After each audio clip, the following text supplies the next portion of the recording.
الله تعالی دا حضرت حسین رضی الله تعالی عنہ باندې ډېر خصوصي رحمت نازل کو ځکه چې د خپل عملی ژوندۍ سره اهل اسلام ته د ژوند او د الله تعالی په لیار کې د قربانۍ ورکول درس ورکړی دی.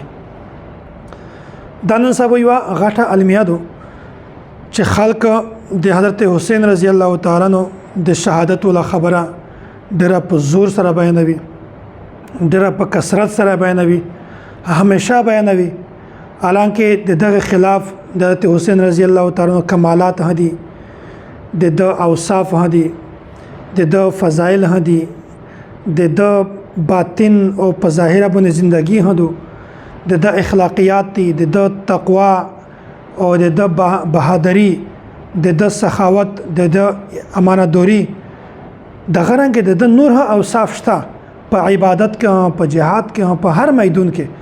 نو خلق صرف د شهادت ول واقعا بیانوي، نور د ټول فضایل مناقب د اکثر نه بیانوي. نو دا ځون ته خبره ده چې دای دمره په بدردي سره شهید کړي وو، دمره په ظلم سره شهید کړي وو چې یو وړه انتها نشته. خو کم از کم د یو فضایل، د یو مناقب دا بیانول دا ضروري دي. که یو سړی د صرف د شهادت واقعا بیانوي، د فضایل، د مناقب، د چکیم اخلاق دي، اوصاف دي او کمالات دي، دغه تذکرہ نکو، بیا دغه مطلب دا وي چې دا انسان حسینیت خو صرف بیانوي خو په حسینیت باندې عمل نکو، حسینیت خپلوي نه. حالانکه میجو ان شاء الله نن سودا سے خبره بیانوي، مخته نور کلیپینا که چې هغه صرف د فضایل باندې، د مناقب، د سیرت، د کردار، د اوصاف باندې مشتمل وي. دغه نه چې دا خبره ثابته شي چې میجو حسینیت بیانوي ها او میجو حسینیت خپلوي ها.